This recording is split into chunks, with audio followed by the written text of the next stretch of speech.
Azərbaycan Türk Dövlətləri Təşkilatının inkişafına əvvəllər və bugün böyük töhfə verir və verəcək. Bu bizim xarici siyasətimizdə prioritet məsələlərdən biridir.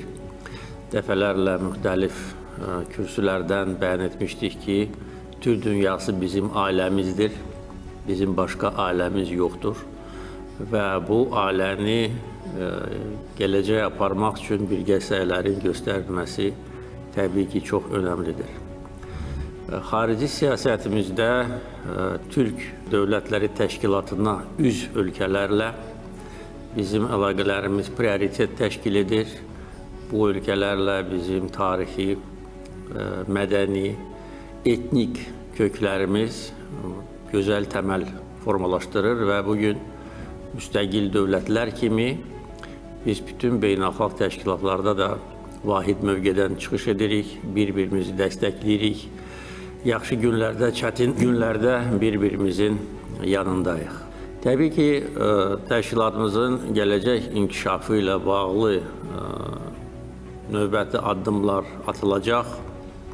Bugün Türk Dövlətləri Təşkilatı dünya miqyasında böyük nüfuz qazanmışdır və bizim beynəlxalq mövqelərimiz möhkəmlənir. Həm bölgədə gedən proseslərə bizim təsir imkanlarımız artır. Eyni zamanda qlobal müstəvidə də təşkilatımızın rolu artmaqdadır və biz müştərək səylərlə bizim mövqelərimizi möhkəmləndirməliyik. Bugün bizim təşkilatımız dünyanın aparıcı beynəlxalq təşkilatların sırasına daxil edilməlidir. Bu bizdən asılıdır. Nə qədər biz səylər göstərsək, birlik göstərsək, önəmli layihələrin icrasına nail olsaq və eyni zamanda tərəfdaşlarımız üçün də önəmli imkanlar yaratsaq, bir o qədər də bizim beynəlxalq nüfuzumuz da, mövqelərimiz də artacaq, imkanlarımız da artacaq.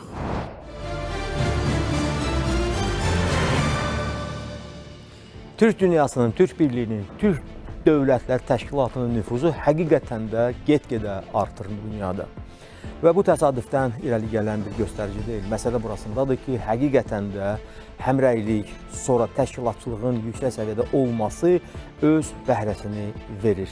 Bir çox dövlətlər həmişə bir xəttədirlər və onlar bir-birlərini həm eşidirlər, həm dinləyirlər, həm bir-birlərini tamamlayırlar və eləcə də ortaq problemlər üzərində uğurla çalışırlar.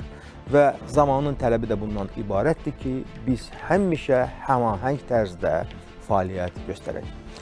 Salam, hər vaxtınız xeyir, dəyərli tamaşaçılar. Bilirsiniz ki, günlərimizin əsas hadisəsi Bakıda keçən beynəlxalq konqresdir. Yəni, Türk həftəsi artıq elan olunub. Bu, Prezident İlham Əliyevin şəxsi təşəbbüsüdür və bu təşəbbüs də artıq 100 illiyini qeyd etdiyimiz birinci Bakıda keçmiş 1926-cı ildəki hadisə, yəni birinci Türkoloji qurultayın demək çərçivəsindədir. Və əlbəttə bu çox böyük hadisə idi. Düzdür, o hadisənin özünün iştirakçılarının aqibəti bir o qədər də yaxşı olmadı. Ancaq onlar elə bir təməlin qoyulmasına nail oldular ki, biz indi də onların irsini öyrənirik, onların yolu ilə özümüzü, hərəkətimizi davam etdiririk. Təbii, bu məsələ həm də beynəlxalq aləmdə böyük əks-səda doğurub və bu da təsadüfdən irəli gəlmir. Çünki Türk dünyasının, Türk birliyinin özünün təsirləri qlobal proseslərə çox bir qabarıq şəkildə özünü nümayiş etdirir. Bu ilk növbədə intellektual sahəyə aid olan təsirlərdir, texnologiyaların inkişafına olan təsirlərdir və digər tərəfdən də özümüzün inkişafımız da məhz qlobal inkişafın bir tərkib hissəsidir ki, onunla bağlı da həm kənar qüvvələr hesablaşırlar və həm də biz özümüzə daim hesabat veririk ki, biz hansı prosesləri necə tezləşdirməliyik və əlbəttə ki, burada dinamizm özünü əks etdirməlidir. Bugünkü proqramımız məhz bax bu proseslərə həsr olunur və mən indi böyük məmnuniyyətlə qonaqlarımı isə təqdim edirəm. Müzakirəmizin iştirakçıları tarixçi alim, tarix elmləri doktoru Telman Nüsrətoğlu, Türkiyənin Atlas Universitetinin professoru Şənay Yalçın Məndən solda Anar Əliyev, siyasi şərhçi və Türkiyənin Mərmərə Universitetinin dosenti Mehdi Gəncəli. Mən sizi bir daha salamlayıram və xoş görmüşük sizləri, hörmətli qonaqlar. Əlbəttə, bu hadisənin özünün çoxsaylı çarələri var.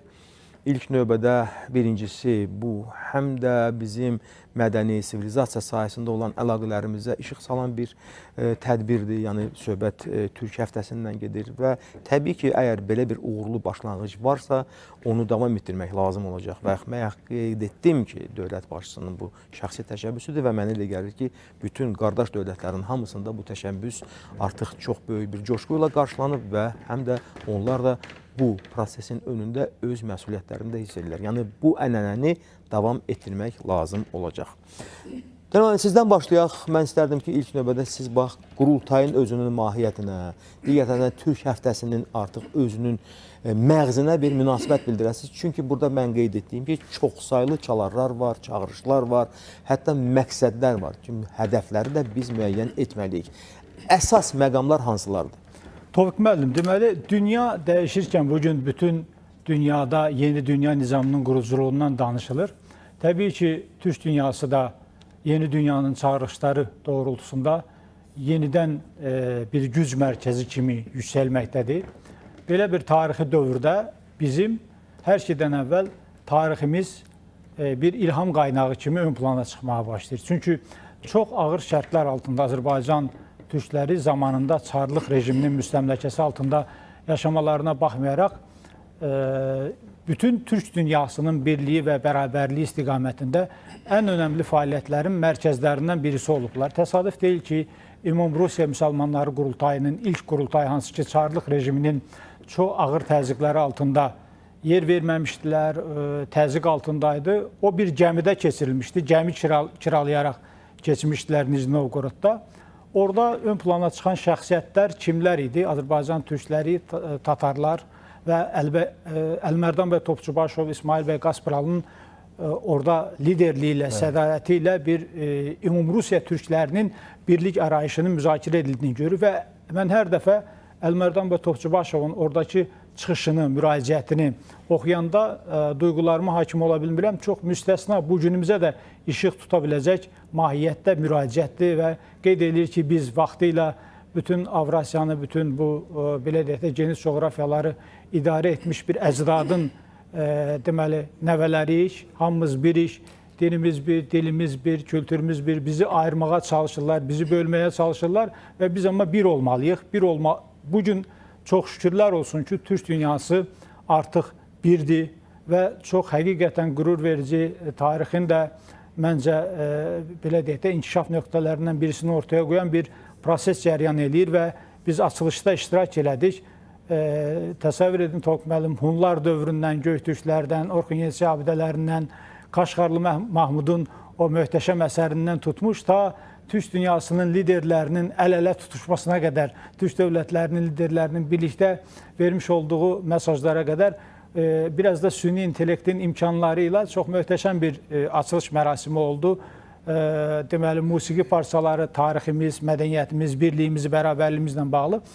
Bu bağlamda bu Türkoloji Qurultay böyük dərslər ehtiva etməkdədir. Yəni, ilk dəfə yenə Bakıda, yenə tarixi binalarımızdan birisi olan İsmailiyyə binasında Azərbaycan milli məfkurəsinin ən önəmli ocaqlarından birisi idi ora. Çünki baxın, orada Azərbaycanın bütün Bakı Müsəlman Xeyriyyə Cəmiyyəti, orada bizim deməli Orcov qardaşlarının mətbəəsi, milli komitələr, qəzetlərimizin çoxsu orada yerləşirdi. Ora bir qala idi və o qala bugün Türk xalqlarının simvollaşdıran, birliyini simvollaşdıran bir bina olaraq da ön plana çıxır. Və təsadüfi deyil ki, düşmən qüvvə həmişə ora tuşlanırdı ki, onu dağıtsın, yandırsın. 1918-ci də çox doğru qeyd ediniz. Yandırılan, belə deyək də, talan edilməyə çalışılan mərkəzlərimizdən birisi də oraydı və bugün o ruh yenə Bakıda dirilir və bugün orada Türk dövlətlərinin, mədəniyyət nazirlərinin mesajları da, Türk dövlət başçılarının mesajlarını onlar oxudular və onların hamısında Azərbaycanın,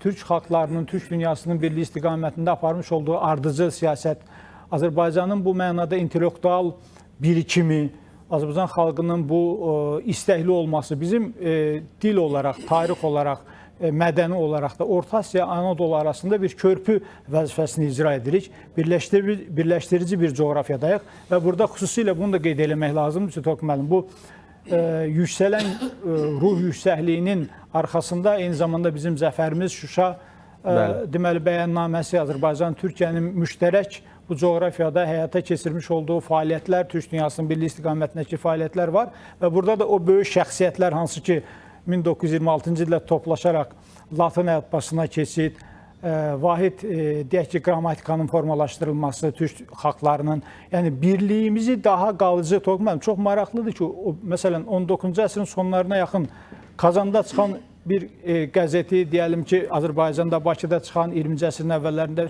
çıxan bir qəzeti, jurnalı Türk dünyasının hər tərəfində oxuyub anlaya bilirdilər. Və bu arayış da oradan doğmuşdu ki, biz və o dövrün də özünə məxsus bir kommunikasiya sistemi var idi. Yəni böyük məsafələri həm də insanlar o dərəcədə bu prosesə bağlı idilər, bu işə bağlı idilər qəlbən ki, o qəzetləri, məcmuələrin hamısını uzaqlara çatdırırdılar və həm də onlar oxunurdu. Bəli, Əli bəy Hüseynzadə kimi şəxsiyyətlər əslində bütün Türk aydınlarının üstadı sayılırdı. Əhməd Ağaoğullar, bayaq dedim Əlimərdan bəy Topçubaşoğlu, İsmail bəy Qaspıralını onun o məşhur devizi olan dildə, fikirdə, işdə birlik, bunu necə kənara atmaq olar? Bu günə də işıq tutacaq möhtəşəm bir mesajdır. Yəni dolayısıyla tariximiz də bizə yol göstərir. O böyük şəxsiyyətlər çox repressiya qurbanı oldular. Deyirəm, onların bəli aqibəti çox çiləli bir həyatı oldu və onlar bizə yol göstərdilər. Amma tarixi missiyalarını yerinə yetirdilər. Missiyalarını yerinə yetirdilər. Hər hal və şərtlər altında milli davanı, milli məfkürəni, türklük məsələsini necə mühafizə elədiklərini, qoruduqlarını, dəstəklədiklərini ortaya qoydular. Şahin bəy, mən sizi eşitmək istəyirəm. Mən bilirəm ki, siz də bugünkü bu tədbirdə iştirak edirsiniz, konqresin üzvüsünüz. Digər tərəfdən siz də bu Türk dünyasının problemləri ilə, onun qayğıları ilə yaşayan bir insansınız, alimsiniz. Və təbii ki, bütün prosesləri həmişə hərəkətə gətirən enerjidir. Yəni, siz neçə növ enerjini bax, bizim bu Türk dünyasına şamil edirsiniz ki, onların biz həm qayğısında qalmalıyıq, onların vektorlarını inkişaf etdirməliyik və necə hərəkətimizi tənzimləməliyik ki, bizdə astagəllik olmasın. Öncelikle biraz önceki açıklamalar çerçevesinde tabii bir iki laf edip ondan sonra enerji alanına girmek isterim. 350 milyonluk bir devasa Türk dünyası var. Artık Turan ülkeleri var. Bu ülkeleri 100 yıl öncesinden Türk'ün gücünü bildikleri için hep imparatorluklar kurmuş olan bu milleti küçük parçalara ayırarak nasıl idare edebiliriz diye birbirleriyle hem coğrafi olarak hem de kültürel olarak ayırdılar. Fakat su akıp yolunu buluyor. Evet. Sonuçta geldiğimiz noktada artık Türk Devletleri Teşkilatı'ndan, Türk dünyasından söz ediyoruz. Bu bizim için çok gurur verici bir durum. Tohum ekildiği zaman hemen meyveye durmuyor, hemen meyve alamıyorsunuz. Ne zaman ki Türk devletleri bağımsızlıklarını kazandı, tohum ekilmeye başladı. Şu anda birbirleriyle kültürel yaklaşımları, teknolojik yaklaşımları ve idari açıdanki yakınlıkları yeni bir Türk dünyasını 21. yüzyıla taşımaya başladı. 21. yüzyıl Türk yüzyılı olacak. Sanatta, kültürde, teknolojide, her alanda 21. yüzyıl bizim yılımız olacak. Bu bizim için önemliydi. Bir de hani birbirimizi anlamama noktasında dedim ya parçaladılar. 1992 senesinde ben o zaman Hava Harp Okulu'nda müellimdim, öğretim üyesiydim, subaydım. Yurtbeli askerdim. Şimdi orada Türk dünyasından öğrenciler Harp Okulu'na davet edilmişti. Bana acı gelen şuydu, sadece Azerbaycan'dan gelen öğrencilerimiz bizi bir ölçüde anlayabiliyordu. Beni çok daha iyi anlıyorlar çünkü ben Erzurumluyum. Çok yakınız buraya. Aynı şive, aynı şeyi sağlıyoruz, paylaşıyoruz. Dilin hususiyetleri. Bana şunu demişlerdi Azerbaycan'dan gelen gençler. Komutanım nasıl ki siz bizi anlayabilirsiniz de diğer komutanlarımız anlayabilemez. Hatta bazı Türk devletinden gelenler de biz Türk olduğumuzu burada öğrendik dediler. Bu çok acıdır yani. Nasıl birbirimizden ayırmışlar? Bir şey daha söyleyeyim. O zamanki öğrencilerimizden çoğusu şu anda Azerbaycan'da Hava Kuvvetleri'nin bel kemiği, Hava Kuvvetleri Komutanınız benim öğrencim. Namık General. Bu bana büyük gurur veriyor. Bu çok önemli bu bizim için. Şimdi enerji boyutuna gelince küresel güç olabilmek için bir sürü unsur var. Bu unsurların başında da bir ülkenin tam bağımsız olabilmesi için günümüzde endüstriyel gelişmeler onu gösteriyor.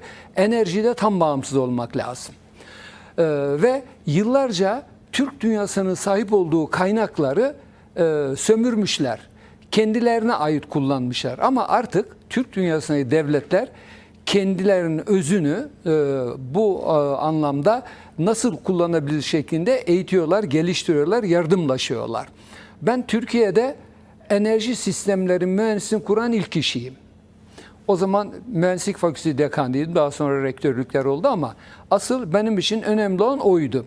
Çünkü ne kadar kaynağınız olursa olsun bu kaynağı çıkartabilmek, işleyebilmek ve onu işleyecek teknolojiyi anlayacak insanların yetişmesi çok önemliydi. Türk dünyasına şöyle bir baktığımız zaman Türkmenistan dünyada 4. sırada doğalgaz rezervlerine sahip ülke. Kazakistan, Özbekistan yine petrol ve doğalgaz zengin olarak görülüyor. Öbür taraftan nükleer enerji günümüzün temiz enerji alanı olarak artık tanımlanıyor. Küçük ölçekli reaktörlere geçilmeye başlandı. Nükleer yakıtların önemi var. Uranyum bakımından Kazakistan dünyanın en zengin, başta gelen rezervlerine sahip. Keza Türkiye toryumda aynı şekilde dünyada ilk sıralarda yer alıyor. Yeni teknolojilerde yani bizi hazır olarak o kaynaklar bekliyor. Ama asıl olan o kaynakları nasıl işleyeceğimizdir. Bunun için de eğitim birliği, yani teknolojide eğitim birliği çok önemlidir. Artık Türk dünyası teknoloji üretmeye başladı. Bunun örneklerini görüyoruz. Artık bir güneş enerji sistemini, rüzgar enerji sistemini dışarıdan almıyoruz. Türk dünyasında bunlar üretilebiliyor. Özümüzü təmin edebiliyoruz. Ortak yatırımlar yapılabiliyor.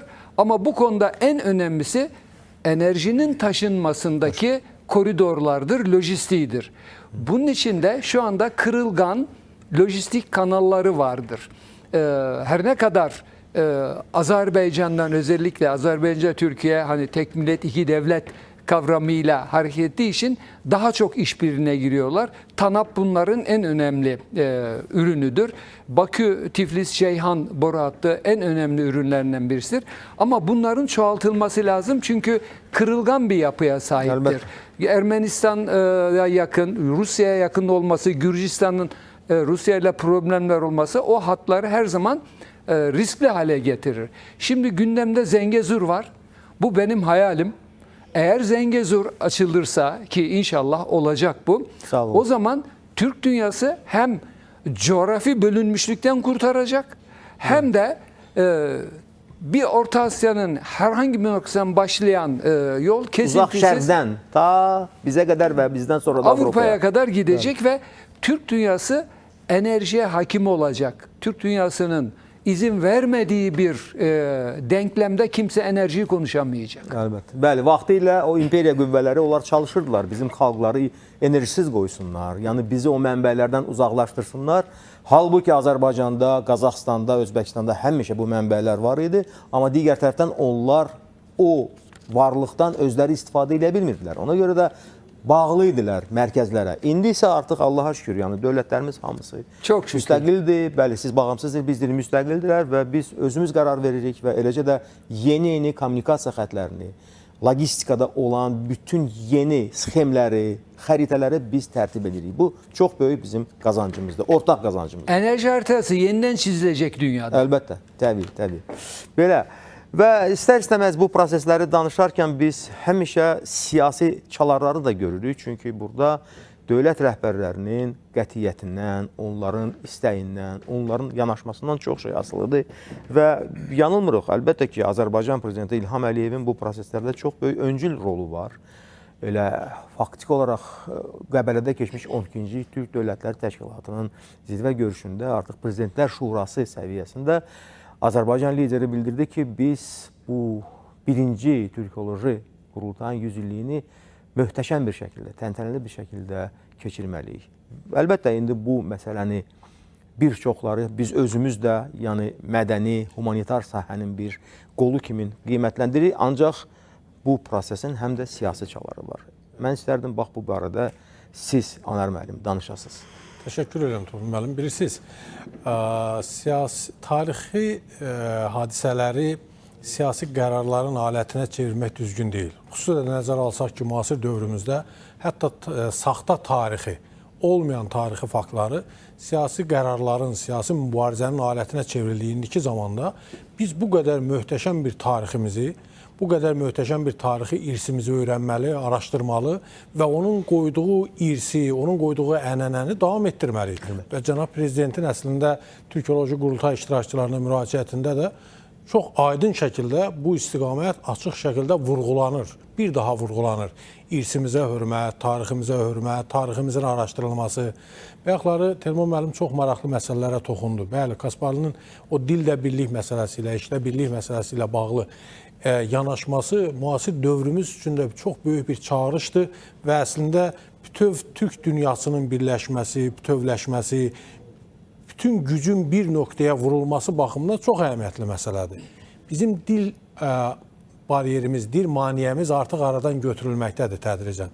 Azərbaycan və Türkiyə arasında insanlarımızın bir-birini anlaması, başa düşməsində demək olar ki, artıq heç bir maniyə yoxdur. Amma Orta Asiya xalqları, Türk xalqları arasında müəyyən bir çatışmazlıq, müəyyən bir çətinliklər var idi. Hörmətli hocamız da qeyd etdi. 90-cı illərdə xüsusilə hətta o insanlar aparılmış o 70 il ərzindəki o zəhərli ideologiyanın nəticəsində milli kimlikdən belə qopmuşdular, uzaqlaşmışdılar. Milli kimlik belə artıq müəyyənləşməmişdi. Saxta bir xalqlar, millətlər anlayışı yaradılırdı, formalaşdırılırdı. Bunlar da tədricən aradan qalxmaqdadır. Amma İndi mühüm məsələ müasir dünyamızın o müasir çağrışları fonunda birgə işin təşkili məsələsidir və bütün gücün bir nöqtəyə vurulması məsələsidir.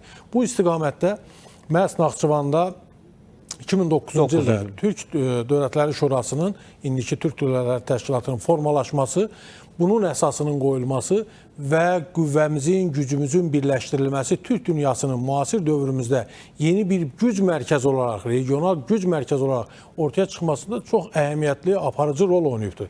Bilirsiniz, Tom müəllim, bu prosesləri siz də yaxşı bilirsiniz. Qlobal dünyamızda artıq qlobal hegemoniya, regional güclər deməli arasında bölüşdürülmə prosesi gedir.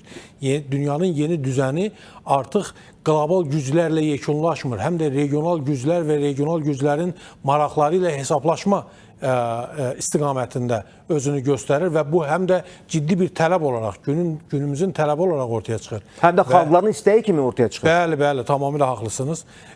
Xalqların, toplumların istəyi kimi və həm də reallıqlara əsaslanan istəyi kimi ortaya çıxır. Bu mənada Türk dünyasının çox vaxtında, zamanında atılmış o birləşmə istiqamətində, işin birgə görülməsi istiqamətində atılan addımlar bu gün özünün effektiv nəticələrini verməkdədir. Artıq Türk Dövlətləri Təşkilatı regional güc mərkəzlərindən birinə çevrilməkdədir. Bu gün artıq 5 daimi üzvümüzlə yanaşı 3 deməli müşahidəçi qismində dövlətlər var və bir sıra dövlətlər də maraqlıdır ki, bu təşkilatların içində müşahidəçi kimi iştirak etsinlər. Nəticə etibarilə bugün bu dövlətləri birləşdirən birliyin investisiya fondları yaradılır. Bu çox əhəmiyyətli məsələdir. Məhz iqtisadi gücün birləşdirilməsi, məhz texnoloji yeniliklərin birgə tətbiq edilməsi. Hörmətli hocamız qeyd etdi. Bugün Türkiyə texnologiyada çox böyük irəliləyişlər əldə edir. Bu texnoloji yeniliklərin, irəliləyişlərin digər Türk respublikalarında da tətbiq edilməsi və bundan əldə olunan bəhrənin birgə nəticəyə tətbiq edilməsi çox böyük uğurlu nəticələr doğuracaqdır. Digər tərəfdən bir məsələni mən xüsusilə qeyd etmək istəyirəm. Bilirsiniz, bayaq siz enerji ilə bağlı dediniz hocamıza, mənə elə gəlir ki, həm də siz xalqlar arasında, şuurlar arasında, insanlar arasındakı enerjidən danışmaq istəyirsiniz. Həm də mənəvi enerjidən danışmaq istəyirsiniz. Mən bu hissəni də əlavə etmək istəyirəm. Bu gün insanlarımız arasında Türk dünyasını birləşdirən o 350 milyondan artıq insanlarımız arasında 1.3, 1.5 trilyon dollarlıq ümumdaxili məhsula sahib olan çox böyük bir coğrafiyada insanlarımız arasında o bağ, o əlaqə, o enerji sürətlə artmaqdadır, inkişaf etməkdədir. Amma bunu davamlı təmin etmək üçün, bunun inkişafını, daimiliyini təmin etmək üçün, dinamikasını yaratmaq üçün 2021-ci il 15 iyun Şuşa bəyannaməsini bütöv Türk dövlətləri arasındakı bir bəyannaməyə çevirmək lazımdır. Örnəkdir və onun ətrafında yeni bəyannamələr də artıq tamamilə meydana gələ haqlısınız. bilər. Təsəvvür edirsiniz, o bəyannamədə yalnız təhlükəsizlik ilə bağlı əməkdaşlıqdan söhbət getmir.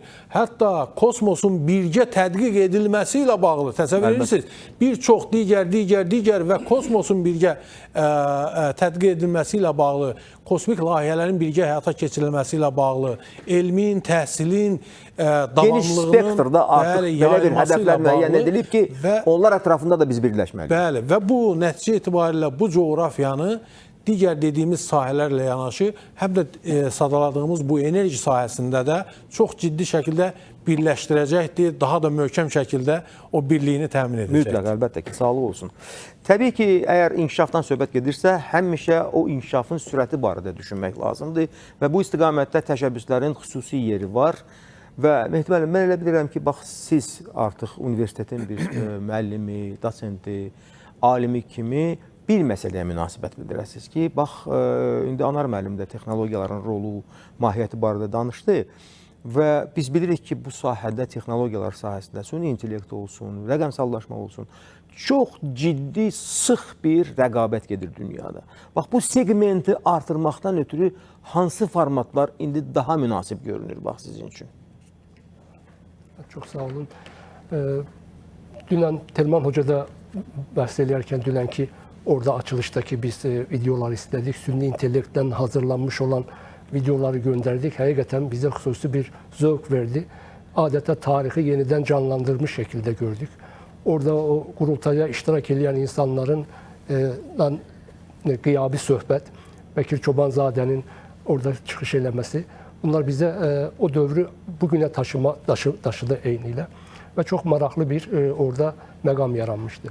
Mən əgər icazənizlə biraz məsələnin bir türkoloq olduğum için biraz o tarixi tərəflərinə deyinim. Cənab Prezidentin bu sözünü, Türk dünyası bizim ailəmizdir sözü, çox biraz əvvəl də qulaq astıq, dinləyirik. Həqiqətən ailə fərdləri zaman keçdikcə böyüyürlər, ailədən uzaqlaşırlar, ərə özünə müstəqil bir həyat qurur.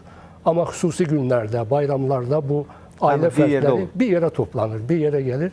1926-cı ilin Bakısına baxanda, yenə bugün 2026-nın Bakısına belə bir baxanda görürük ki, bu Türk dünyasının ümumi ailənin fərdlərinin toplandığı yer Bakı görünür. Bu əvvəl də belə idi, bugün də belə idi. Yəni burada bir Azərbaycan dövlətinin yöneticilərini bu uzaq görənlik məsələsində təbrik eləyərək başlamaq istəyirəm. Bu özü qürur verici bir hadisədir. Çünki mən bilirsiniz, Türkoloji Qurultayın ən əsas məsələlərindən biri əlifba məsələsi idi. Bu əlifba məsələsi ilə bağlı uzun əsrlər, illər də deyil, uzun əsrlər həmişə Azərbaycanlılar avangard olublar, qabaqda olublar və bu məsələni dilə gətiriblər. 1919-cu ildə Fərhad Ağazadə ki, o da Qurultayın iştirakçılarından biri idi. O yazırdı ki, Azərbaycan türkləri hər zaman Türk dünyası içərisində əlifba məsələsinə, dil məsələsinə ən xüsusi əhəmiyyət verən Azərbaycanlılar olublar. Biz bunların, mən də bu məsələ ilə maraqlananda, mənə maraqlı gəlirdi ki, görəsən biz türklər ilk dəfə nə vaxt ərəb əlifbasından şikayət eləmişik? Bunun məsələnin kökü hara dayanır? Baxanda Füzulinin, ki Füzuli də bizim Azərbaycan sahəsinin şairidir, Füzulinin bir məşhur şeiri çıxır qarşımıza. Daha 16-cı əsrdə Füzuli şikayət edirdi ərəb əlifbasının xüsusiyyətindən ki, türk dilinin xüsusiyyətini, onun özəlliklərini qarşılamır o barədə. Bu şikayəti, Füzulinin bu şikayəti o Türkoloji Qurultayı, İsmailiyədə keçirilən Türkoloji Qurultayda divara asıblar, yazı ilə onu yazıblar. 6 əsr əvvəl deyilmiş bir fikir. Bəli, bəli. Deyir, qələm olsun əli, ol katibi bəd təhririn, ki fəsadı rəqəmi surumuzu şur eylər. Gah bir hərf süquti ilə edər nadiri nar, gah bir nöqtə qüsuri ilə gözü kör eylər. Aslında Füzuli o dövrdə bəlkə başqa bir əlifba bilmədiyi üçün sadəcə o katibdən, yazan kişidən şikayət edirdi. Amma arxa planda baxanda bu əlifba məsələsindən şikayət edildiyini görürük və bu proses davam edir. Yenə 1919-cu ildə bilirsiniz Ada Universitetinin təşəbbüsü ilə o dövrün, Cumhuriyyət dövrünün Azərbaycan qəzeti yenidən nəşrə hazırlanır və Azərbaycanın o dövründə nə qədər əlifba məsələsinə dair yazılar var. Orada bəzi ziyalılar ərəb əlifbasının tamamən bir an öncə dəyişdirilməsi tərəfdarıdırlar. Bəziləri bu prosesi daha yavaş bir şəkildə tədricən eləməkdədirlər. O bir an öncə, bir an əvvəl dəyişdirmək istəyənlərin arasında Yusif Vəzir Çəmənzəminli var. Yusif Vəzir Çəmənzəminli bir yazısında çox maraqlı bir fakt deyir. Deyir ki, Rusiya türkləri arasında ilk türkçə qəzeti biz Azərbaycanlılar çıxartdıq. Əkinci qəzeti nəzərdə tutur. Quran-ı Şərifi deyir, türk dilinə yenə ilk dəfə biz tərcümə elədik. Şərqdə ilk dəfə operayı biz bəstələdik. Şərqdə yenə bəli, ilk demokratik cumhuriyyəti də biz qurduq. Ona görə biz bu türk coğrafiyasının qabaqcıl millətiyik. Biz əlifbanı dəyişdirək. İnanın deyir, digər türklər də bizə baxıb bizim arxamızdan gələcəklər. Sağ olun. Əlbəttə, burada yenə deyirəm ki, təşəbbüslərin xüsusi rolu var və biz ümid edirik ki, artıq bu əlifba məsələsinə münasibət yavaş-yavaş durulur, şəffaflaşır və bir halda ki, meydanda bizim alimlərimiz var, bir çox ölkələrin nümayəndələri, o cümlədən də qeyri-türk dünyasından artıq təmsil olunmuş türkşünaslar, türkoloqlar var. Deməli, bu prosesdə böyük bir, mən deyərdim, intellektual potensial cəmlənib və bu potensialın da üzərinə böyük bir məsuliyyət düşür ki, tez bir zamanda bu əlifba məsələsinə aydınlıq gətirilsin. Mən istərdim, indi bax, proqramımızın təəssüf ki, biz son məqamlarına çatırıq. Elə Prezident İlham Əliyevin haqqında danışdığımız mövzu ilə bağlı daha bir fikrini biz dinləyək, sonra da söhbətimizi yekunlaşdıracağıq. Bugün bizim hamımızın qarşısında duran əsas məsələlərdən biri nəqliyyat, logistika, tranzit imkanlarımızı genişləndirməkdir. Buna prinsip etibarı ilə hər zaman ehtiyac var. Çünki ölkələrimiz üzərindən keçən orta dəhliz hər birimizin marağına cavab verir. Xüsusilə indiki geosiyasi vəziyyətdə orta dəhliz, Transxəzər dəhlizi, Zəngəzur dəhlizi, digər bu istiqamətdə olan layihələr daha böyük önəm daşıyır. Həm dəmir yolları, Bakı ticarət limanı, bizim avtomobil yollarımız, hava limanlarımız, bütün nəqliyyat infrastrukturu hazır vəziyyətə gətirilib. O ki, qaldı Zəngəzur dəhlizinin icrasına, orada avtomobil yolunun hardasa 90% hazırdır. Dəmir yolu da təxminən 70% və ümid edirəm ki, yaxın gələcəkdə tam bu layihə icra ediləcəkdir. Və bilirik və çox şadıq ki, Türkiyədə də Qars-Naxçıvan dəmir yolunun tikintisinə də start verilmişdir və beləliklə bu layihələrin uzlaşması, koordinasiya şəklində icra edilməsi yeni bir önəmli beynəlxalq dəhliz açacaqdır. Bu orta dəhlizin bir qolu olacaq və bizim inşa etdiyimiz dəmir yol infrastrukturu birinci mərhələdə 15 milyon tona hesablanıb. Amma gələcəkdə bu arta da bilər və yəqin ki artacaq.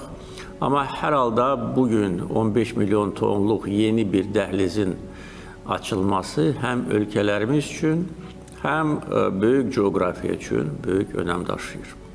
Və biz yenə də burada çox ciddi və məsuliyyətli mövqe sərgiləyirik. Həm öz maraqlarımızı təmin edirik, həm də dünya üçün yeni nəqliyyat yollarını təqdim edirik. Yəni bir də göstərir ki, bizim ölkələrimizin və təşkilatımızın məramı sülhə, əməkdaşlığa, əminamanlığa, qarşılıqlı hörmətə və qarşılıqlı maraqlara yönəlibdir.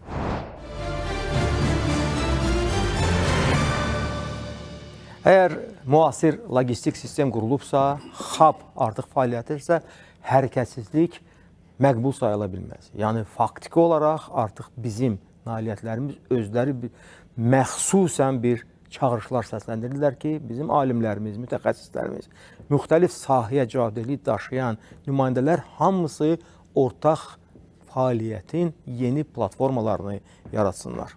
Dilon müəllim, bax, mənə elə gəlir ki, bax, burada həqiqətən də biz bəlkə də yolun hələ ortasına da çatmamışıq. Çünki elə sahələr var ki, artıq bunların haqqında düşünürük və bu prosesi tezləşdirməyin yolu nədən ibarətdir? Toq müəllim, bu sosiologiyada bir ifadə var, potensial gücün aktiv gücə çevrilməsi.